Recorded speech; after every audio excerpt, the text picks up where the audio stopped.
10واں افسانہ۔ میں نے ابھی ابھی سورہ توبہ کی جو آیت پیش کی ہے، اس میں آپ نے دیکھا ہوگا کہ قرآن کریم نے احبار اور رہبان کے دو الگ الگ گروہوں کا ذکر کیا ہے۔ احبار کے معنی علماء اور رہبان کہتے ہیں مشائخ۔ انسانی زندگی میں اس ڈویلٹی کا، اس سنویت کا تعلق بھی ایک بڑے دلچسپ افسانے سے ہے، جسے امید ہے آپ غور سے سنیں گے۔ خدا نے انسانی رہنمائی کے لیے وحی کے ذریعے دین عطا کیا تو اس کے اصول، قوانین، احکام نہایت واضح تھے، جن کے سمجھنے کے لیے نہ کسی افلاطون کی حکمت کی ضرورت تھی، نہ کسی ارسطو کی منطق کی۔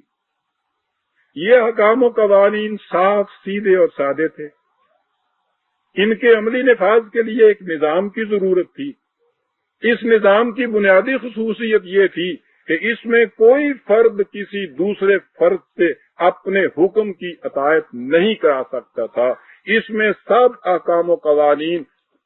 سب احکام و قوانین خداوندی کی اطاعت کرتے تھے، لیکن جو لوگ دوسروں سے اپنی اطاعت کرانا چاہتے تھے، انہوں نے کچھ قوت جمع کی، دین کے نظام کو الٹا اور اس کی جگہ اپنی حکومت قائم کر لی، اور اس طرح شرف انسانیت کی اس تذلیل کا سامان فراہم کر دیا جس میں ایک انسان اپنے ہی جیسے دوسرے انسان کا غلام اور تابع فرمان بنا دیا جاتا ہے۔ لیکن یہ تو ہوئے حکمران طبقہ، ملوکیت، یہ ہے فرعونیت، لیکن ابھی ہوس اقتدار رکھنے والوں کا ایک گروہ باقی تھا جس کے پاس قوت تو تھی نہیں، لیکن وہ اپنی حکومت قائم کرنا چاہتا تھا۔ قوت کے بغیر حکومت۔ اس نے لوگوں سے کہا کہ حکومت کا تعلق دنیاوی امور سے ہے، انسان کی عاقبت سنوارنے کا تعلق اس سے نہیں۔ اس کے لیے تمہیں احکام خداوندی کی اطاعت کرنی ہوگی۔ بڑی بات صاف سی، دل کو لگنے والی، لیکن بس یہ ہے بہت بڑا لیکن احکام خداوندی ہر خاص و عام کی سمجھ میں نہیں آ سکتے۔ یہ گپت ودیا ہے، انہیں ہم ہی سمجھ سکتے ہیں۔ اس لیے ہم جس بات کے متعلق کہہ دیں کہ وہ خدا کا حکم ہے، تم اسے خدا کا حکم سمجھو اور اس کی اطاعت کرو۔ اگر تم نے اس میں مین میخ نکالی یا سرتابی برتی تو سیدھے جہنم رسید ہو جاؤ گے۔ سادہ لو انسان جہنم کے عذاب سے ڈر گئے اور ان لوگوں کی اطاعت اختیار کر لی۔ یہ تھا احبار کا گروہ جنہیں علماء کرام کہا جاتا ہے۔ اس طرح انسان جسے فطرت نے آزاد پیدا کیا تھا، دوہری غلامی کی زنجیروں میں جکڑا گیا، ایک ارباب حکومت کی غلامی اور دوسری ان خداوند شریعت کی غلامی۔ لیکن ان کی دیکھا دیکھی ایک اور گروہ کے سینے میں بھی حافظ اقتدار نے اڑائی۔ انہوں نے کہا کہ حکومت کا تعلق دنیاوی معاملات سے ہے اور ارباب شریعت کا تعلق زندگی کے ظواہر سے۔ اصل چیز روحانیت ہے جس کا علم نہ ارباب حکومت کے پاس ہے نہ اصحاب شریعت کے ہاں۔ اس کا تعلق باطن سے ہے اور باطن کا علم نہ کتابوں سے حاصل ہو سکتا ہے نہ دانشگاہوں سے۔ یہ علم سینہ بسینہ چلا آ رہا ہے اور مقربین بارگاہ خداوندی کے آستانوں پر سجدہ ریزی سے حاصل ہو سکتا ہے۔ اس کے لیے شرعی رسوم و مناسب کی طول طویل مسافتیں طے نہیں کرنی پڑتی۔ یہ خدا تک پہنچنے کا براہ راست مختصر ترین شارٹ کٹ راستہ ہے۔ اس کے لیے بس مرشد کامل کی ایک نگاہ کی ضرورت ہوتی ہے جس سے 14 طبق روشن ہو جاتے۔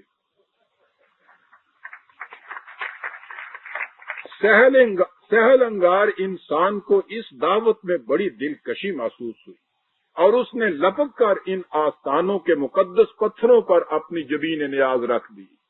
اس طرح انسانوں کی غلامی کی ایک اور زنجیر وجود میں آ گئی۔ اس کی ابتدا یہودیوں کے ہاں سے ہوئی تھی، جہاں اس جدید روحانی مملکت کے ارباب حل و عقد رہبان کہلاتے تھے۔ مسلمانوں کے ہاں یہ حضرات اہل طریقت کے نام سے متعارف ہوئے۔ یوں دنیاوی حکومت سے الگ مذہب کی دنیا میں شریعت اور طریقت کی دو مملکتیں وجود میں آ گئیں جو ایک دوسرے کی رقیب اور حریف بن گئی۔ ارباب شریعت یعنی علماء کرام کے پاس لوگوں کو اپنی غلامی میں ماخوذ رکھنے کے لیے جہنم کے عذاب کا خوف اور جنت کی حوروں کا لالچ تھا، لیکن ان دونوں کا تعلق آخرت سے تھا۔ لوگوں کو اس دنیا میں دینے کے لیے ان کے پاس کچھ نہیں تھا۔ ان کے برعکس ارباب طریقت اس دنیا میں کرامات دکھاتے تھے اور لوگوں کی مرادیں بدلاتے تھے۔ اب ظاہر ہے کہ اس قسم کے نقد کو چھوڑ کر ملا بیچارے کے ادھار کی طرف کون جاتا؟ نتیجہ یہ کہ ان حضرات کے آستانے ایسی پرکیف جاذبیتوں کے مرکز بن گئے جو ارباب مساجد و مکاتب کے تصور تک بھی نہیں آ سکتی تھی۔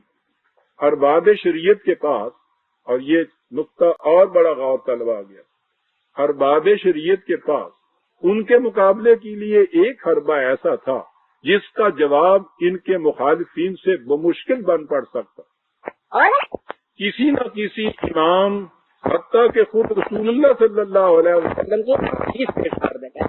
ارباب شریعت نے ان کا ایسا توڑ سوچا جس کا جواب نہیں۔ انہوں نے کہا کہ تم انسانوں کی سندوں سے دلائل پیش کرتے ہو، ہم خدا سے براہ راست دریافت کر آتے ہیں کہ غلط کیا ہے اور صحیح کیا ہے۔ فرمائیے، سند اور حجت کے اعتبار سے انسانوں کا قول زیادہ وقیع ہو سکتا ہے یا ارشاد خداوندی؟ سوچئے کہ اس دلیل کا جواب کیا ہو سکتا تھا۔ اس طرح حضرات اولیاء کرام کے کشف و الہام کا افسانہ وجود میں آ گیا۔ قرآن کریم نے کہا تھا کہ انسان کو جو علم براہ راست خدا کی طرف سے ملتا ہے اسے وحی کہتے ہیں، اور وحی نبی کے سوا کسی اور کو نہیں مل سکتی۔ وحی آخری مرتبہ حضور نبی اکرم صلی اللہ علیہ وسلم کو عطا کی گئی اور اس کے بعد نبوت کا دروازہ بند کر دیا۔ ان ارباب طریقت نے وحی کے بجائے کشف اور الہام کی اصطلاحات وضع کر لی اور کہا کہ اس کا سلسلہ قیامت تک جاری رہے گا۔ بات وہی تھی، صرف الفاظ بدلے گئے۔ اس طرح انہوں نے اس دروازے کو چوپٹ کھول دیا جسے ختم نبوت نے ہمیشہ کے لیے بند کیا تھا تاکہ انسان کے ذہن کی کھڑکیاں کھل جائیں۔ سنیے کہ اس باب میں سر طائفہ ارباب طریقت شیخ اکبر محی الدین ابن عربی اپنی کتاب فصوص الحکم میں کیا فرماتے ہیں۔ یعنی یہ چیز کہ وہی تو نبی کو ملتی تھی، ان حضرات کو جو کشف و الہام ملتا ہے وہ اس کی حقیقت کیا ہے؟ غور سے سنیے گا برادران عزیز، یہ چیز ان کا اقتباس ہے جنہیں شیخ اکبر کہا جاتا ہے۔ وہ اپنی کتاب فصوص الحکم میں لکھتے ہیں کہ ارباب شریعت تو وہ ہیں جو قرآن و حدیث سے حکم دیتے ہیں۔ قرآن و حدیث میں واضح حکم نہیں ملتا تو قیاس کرتے ہیں، اجتہاد کرتے ہیں، مگر اس اجتہاد کی اصل وہی منقول قرآن و حدیث ہوتے ہیں۔ اس کے برعکس ہم میں ایسے لوگ موجود ہیں جو اس چیز کو اپنے کشف و الہام کے ذریعے خود اللہ تعالی سے لیتے ہیں۔ بس ایک طور پر مادہ کشف و الہام اور مادہ وحی رسول اللہ ایک ہے۔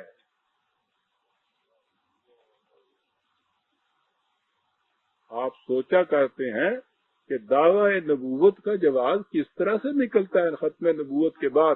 آپ دیکھتے ہیں کہاں سے یہ چیز نکل رہی ہے۔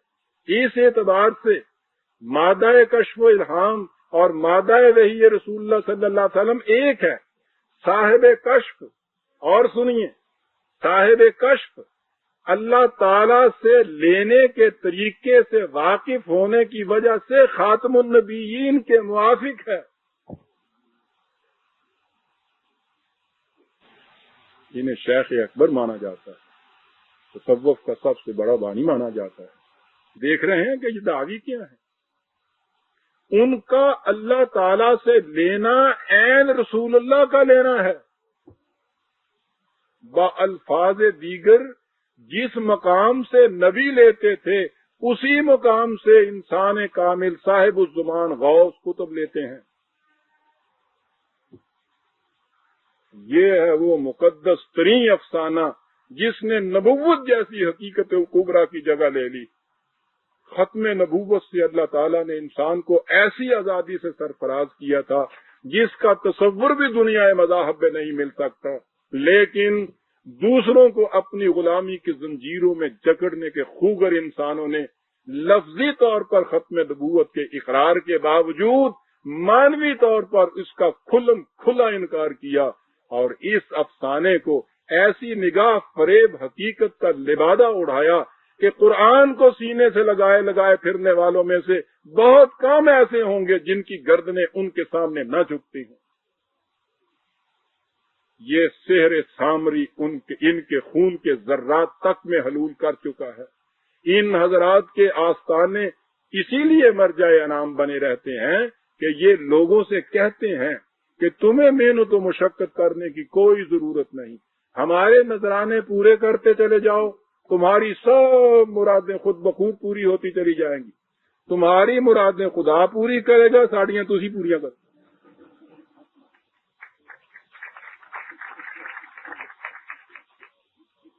جو کوئی تیرے کول ہے تو میں دے دے، کہنے لگا جی میں تینوں اللہ ہور دے گا، یعنی اینوں نہیں دے گا۔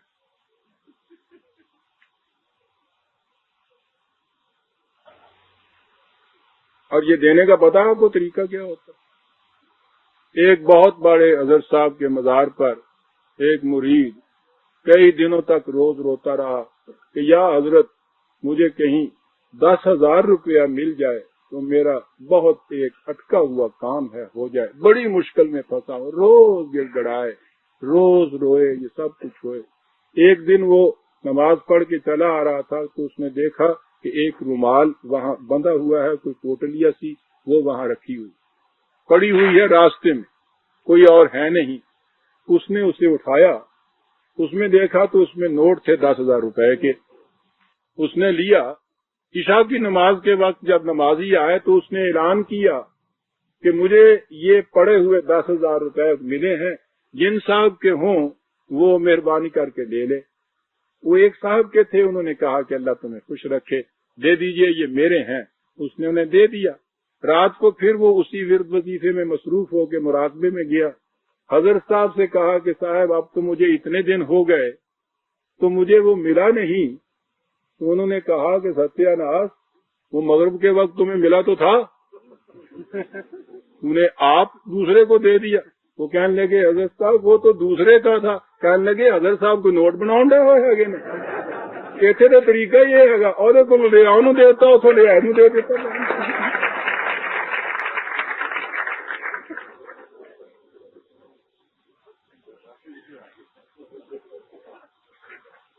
اینو کہنے نے کلامات۔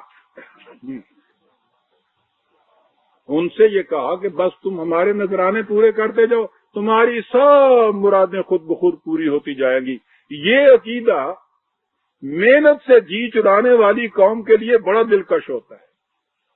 اس لیے یہ لوگ قاعدے اور قانون کے مطابق چل کر محنت سے کمانے کے بجائے بیٹھے بٹھائے مرادیں حاصل کر لینے کی ہوس میں ان آستانوں کی طرف لبک کر جاتے ہیں، اور جوں جوں ان میں محنت کے بغیر مفادات حاصل کرنے کی ہوس بڑھتی جاتی ہے، اس جال کی گرہیں اور مضبوط ہوتی جاتی ہیں۔ آپ نے دیکھا نہیں کہ تقسیم ہند کے بعد مسلمانوں کو جو لوٹ کی چاٹ پڑ گئی اور بیٹھے بیٹھے شبا شب کروڑ پتی ملینئر بننے کا جو چسکا پڑا، تو اس سے ان خانقاہوں اور درگاہوں کا کاروبار کس قدر چمک اٹھا ہے۔ محنت سے کمانے والا وہاں نہیں جاتا، وہ محنت کرتا ہے۔ 10واں افسانہ، میں نے ابھی یہ کہا ہے کہ ارباب طریقت کے وجہ مرجع انعام بننے میں ان کرامات کا بڑا دخل ہوتا ہے۔ کرامات کی وجہ سے وہ فوق البشر سمجھے جاتے ہیں، اور اسی بنا پر یہ عقیدہ قائم ہو جاتا ہے کہ وہ لوگوں کی مرادیں پوری کر سکتے ہیں۔ یہ اس قسم کے عقائد عقیدت مندوں سے نذرانے وصول کرنے کا بڑا مؤثر حربہ ہے، لیکن اس میں ایک نقص تھا، اور وہ یہ کہ یہ حضرت صاحب کی زندگی تک محدود رہتا تھا۔ ان کی وفات کے بعد ان کی جگہ اسی قسم کے ایک اور حضرت صاحب کو مسند نشین کرانا پڑتا تھا، اور پھر گدی کی تقسیم کے اوپر جو جھگڑے ہوتے ہیں وہ تو آپ کو معلوم ہے۔ ان لوگوں نے اس دشواری کا حل یہ نکالا، بظاہر یہ بڑے بھولے بھالے سے نظر آتے ہیں، لیکن آپ دیکھیے کہ کتنے گہرے ہوتے ہیں۔ دشواری یہ پیش آئی نا کہ حضرت صاحب کی زندگی میں تو کرامات سرزد ہوتی تھی، مرادیں بر لاتے تھے۔ حضرت صاحب وفات پا گئے تو اب اس کے بعد وہ جو وجہ جامعیت مقناطیسی پتھر تھا وہ تو نہ رہا۔ اب کیا کیا جائے؟ ان لوگوں نے اس دشواری کا حل یہ نکالا کہ یہ عقیدہ وضع کیا گیا کہ اولیاء اللہ مرتے نہیں، صرف پردہ کر لیتے، ان کی روحانی قوتیں ان کے پردہ کر لینے کے بعد بھی بدستور باقی رہتی ہیں۔ یہ تدبیر بڑی کامیاب ثابت ہوئی۔ وہ جو کہتے ہیں کہ ہاتھی جیتے کا لاکھ مرے کا 1.25 لاکھ، وہ مثل ان پر صادق آتی ہے۔ ان کی وفات کے بعد ان کے مزارات پر مرادیں مانگنے والوں کا ہجوم اس سے بھی زیادہ ہو جاتا ہے جس قدر ان کی زندگی میں ہوتا ہے۔ اس طرح یہ قبریں مستقل جاگیریں بن جاتی ہیں۔ یہ افسانہ بھی دنیا کی ہر قوم میں حقیقت کا نقاب اوڑھ چکا تھا کہ قرآن نے آ کر اس نقاب کو نوچ کر پھینک دیا اور اعلان کیا کہ کسی انسان کو اس کا اختیار نہیں کہ وہ کسی دوسرے انسان کو نفع یا نقصان پہنچا سکے۔ انسان کے ہر عمل کا نتیجہ خدا کے مقرر کردہ قانون کے مطابق مرتب ہوتا ہے، اور یہ قوانین ایسے اٹل ہیں کہ ان میں کبھی تبدیلی نہیں ہوتی۔ فَلَن تَجِدَ لِسُنَّتِ اللَّهِ تَبْدِيلًا۔ یہی وجہ ہے کہ اور تو اور خود حضور نبی اکرم صلی اللہ علیہ وسلم نے کہ جن سے بڑا ولی اللہ کوئی نہیں ہو سکتا، حضور کی زبان مبارک سے یہ اعلان کرا دیا کہ قل، کہہ دے ان سے، اعلان کر دے۔ کون اعلان کر رہا ہے؟ حضور نبی اکرم صلی اللہ علیہ وسلم۔ قل، کہہ دے، لا املک لنفسی ضرا ولا نفعا الا ما شاء اللہ، میں اپنی ذات کے لیے بھی کسی نفع اور نقصان کا اختیار نہیں رکھتا بجز قانون خداوندی کے۔ اب ظاہر ہے کہ جب دنیا کی وہ بزرگ ترین ہستی صلی اللہ علیہ وسلم جن کے متعلق ہمارا ایمان ہے کہ بعد از خدا بزرگ توئی قصہ مختصر، اسی کے لیے کسی قسم کا نفع یا نقصان کا اختیار نہیں رکھتی، اپنی ذات کے لیے نفع نقصان کا اختیار نہیں رکھتی، تو کوئی اور اس قسم کا دعویٰ کیسے کر سکتا ہے؟ باقی رہی کرامات، تو قرآن کریم میں متعدد مقامات پر اس کی تصریح موجود ہے کہ مخالفین نبی اکرم صلی اللہ علیہ وسلم سے تقاضا کرتے کہ آپ کوئی معجزہ دکھائیں، اور آپ فرماتے کہ میرا معجزہ، سنیے معجزہ، میرا معجزہ یا تو یہ کتاب ہے اور یا میری سیرت و کردار جو آپ لوگوں کے سامنے ہے، اس کے علاوہ میں کوئی معجزہ نہیں دکھا سکتا۔ بار بار انہوں نے معجزہ مانا، اور آپ کو معلوم ہے کہ آپ نے ان کے سامنے معجزہ کیا پیش کیا؟ کن کے سامنے؟ معتقدین کے سامنے نہیں، ماننے والوں کے سامنے نہیں، مخالفین کے سامنے، قریش کے سامنے، دشمنوں کے سامنے، بڑے مجمع کے اندر۔ انہوں نے کہا کہ آپ بتائیے کہ آپ کا معجزہ کیا ہے، آپ کے پاس اس دعوے کی صداقت کا ثبوت کیا ہے کہ آپ سچے ہیں؟ آپ کو معلوم ہے برادران عزیز ثبوت کیا پیش کیا گیا؟ ثبوت یہ پیش کیا گیا کہ فقط لبثت فیکم عمرا من قبل ہی افلا تعقلون، میں نے اس سے پیشتر تمہارے اندر اپنی عمر گزاری ہے، کیا اس سے تم نہیں سوچ سکتے کہ یہ سچے کی زندگی ہو سکتی ہے، یہ جھوٹے؟ یہ ہے وہ کرامت برادران عزیز جو قیامت تک کے لیے زندہ جاوید کرامت ہے صاحب۔ یہاں یہ کرامات دکھاتے پھرتے ہیں۔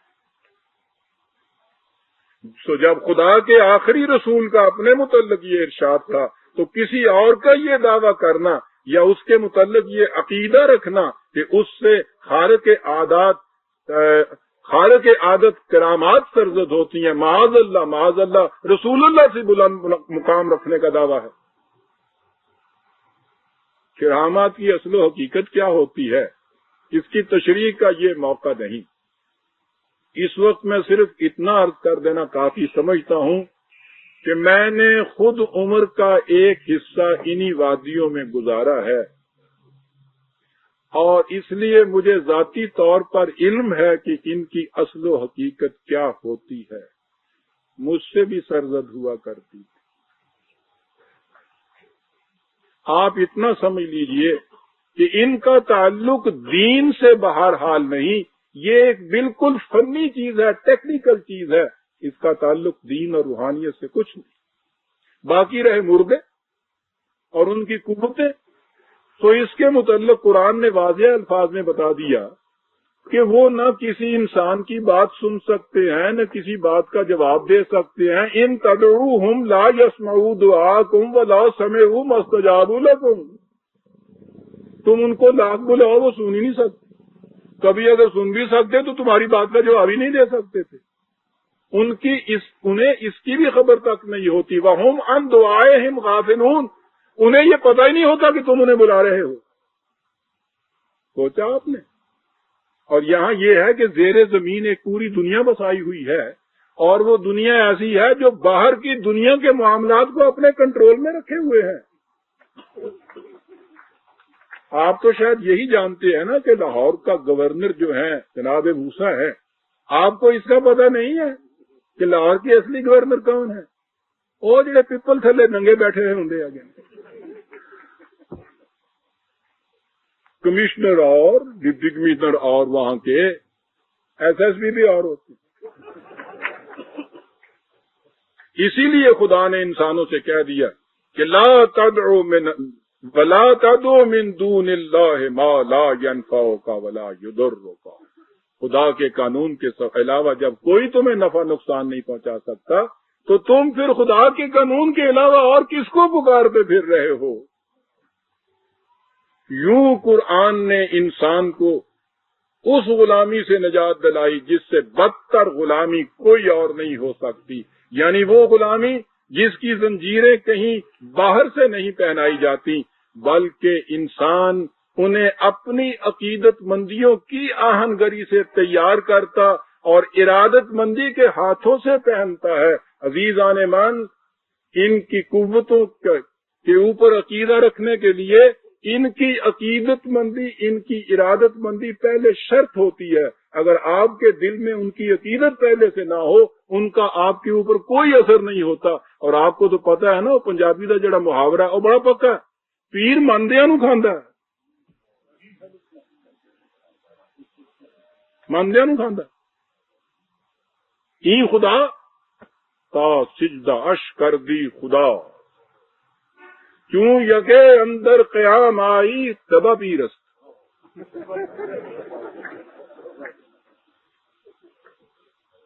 خدا تا سجدہ اش کر دی خدا، ان کی خدائی تو تمہارے سجدوں کی رہین منت ہے۔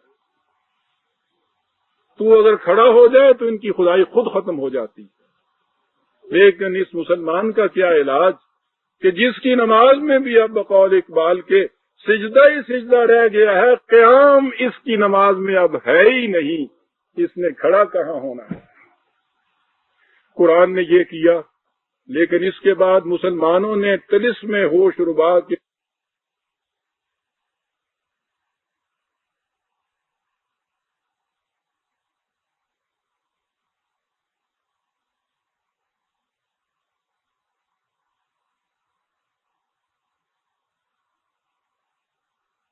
اور اس نے اب گنڈوں کے بعد اس کا بھی تہیہ کر لیا ہے. گنڈوں کے بعد نہیں، یعنی گنڈوں کی ایک قسم کے بعد گنڈوں کی اس دوسری قسم کے پیچھے بھی وہ ہاتھ دھو کے پڑنے والا.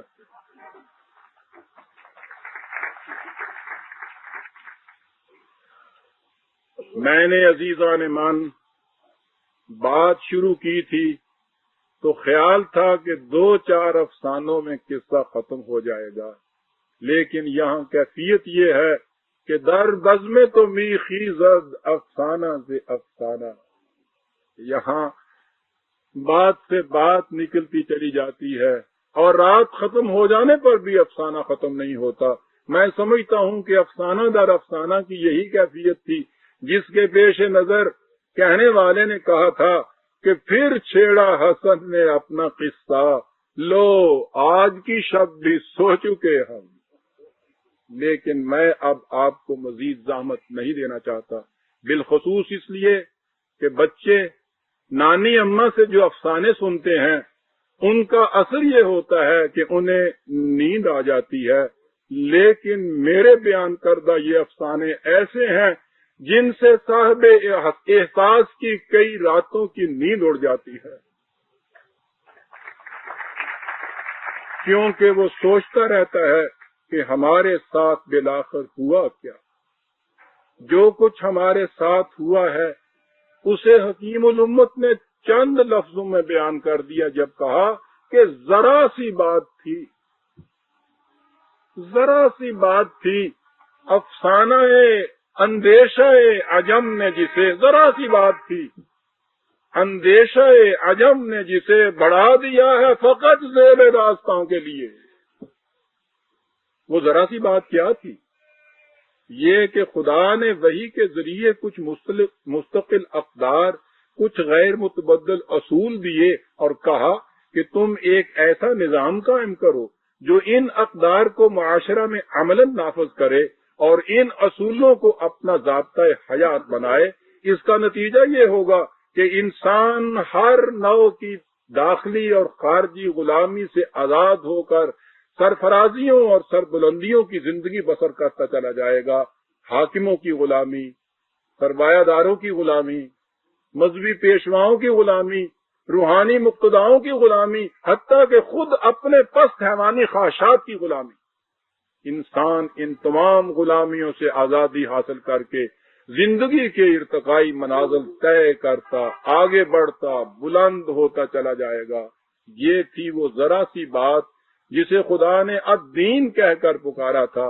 اس نے الدین عطا کیا اور ساتھ ہی وارننگ دے دی کہ تم سامریوں سے بچنا. وہ ان حقائق کو تمہاری نظروں سے اوجھل کر کے تمہیں قصے کہانیوں میں الجھا دیں گے. عزیزان من، آپ کو معلوم ہے کہ السامری کے معنی ہیں داستاں گو، یعنی حقائق کی جگہ افسانے وضع کرنے والے. بس اس ایک لفظ میں ہماری ساری داستان پوشیدہ ہے. خدا نے حقائق عطا کیے تھے، سامریوں نے ہمیں ان کی جگہ داستانوں اور افسانوں میں الجھا دیا. اب دین نام ہی چند قصے اور کہانیوں کا رہ گیا ہے. وہ قصے اور وہ کہانیاں جن کی کیفیت یہ ہوتی ہے کہ مزے میٹھے، اثر خواب آوری.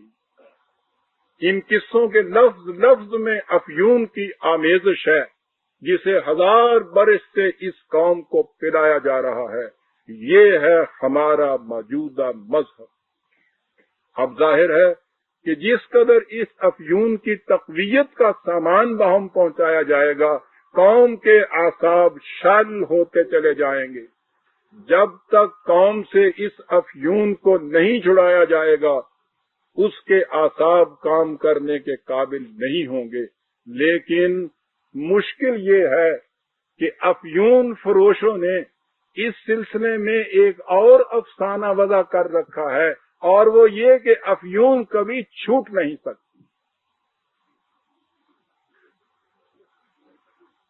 لیکن ہمارے زمانے میں دنیا کی سب سے زیادہ قدیمی افیون زدہ قوم نے اس افسانے کو بھی جھٹلا کے رکھ دیا.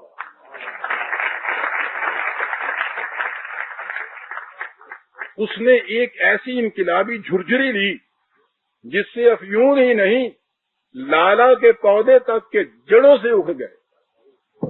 لیکن اس قوم نے یہ جھرجھری کیسے لی، یہ داستان بھی سننے کے قابل ہے۔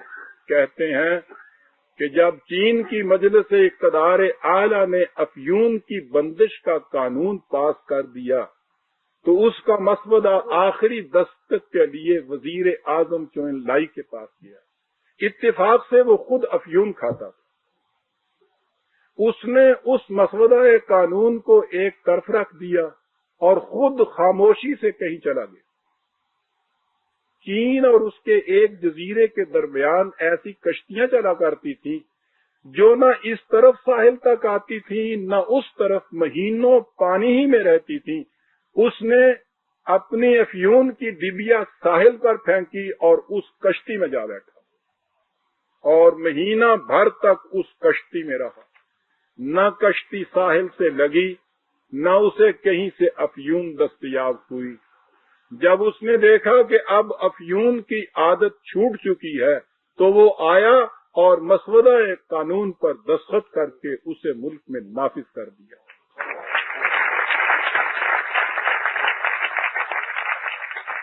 اس نے قرآن کی اس حقیقت کو پا لیا تھا کہ کبر مقتن عند اللہ ان تقولوا ما لا تفعلون، یہ بہت بری بات ہے کہ تم لوگوں سے وہ کچھ کہو جسے خود نہ کرو۔ قوموں سے افیون چھڑانے کا اس کے سوا کوئی اور طریقہ نہیں کہ افیون چھڑانے والے پہلے خود افیون چھوڑیں، کہ یہی ہے امتوں کے مرض کہن کا چارہ۔ والسلام علیکم ورحمۃ اللہ۔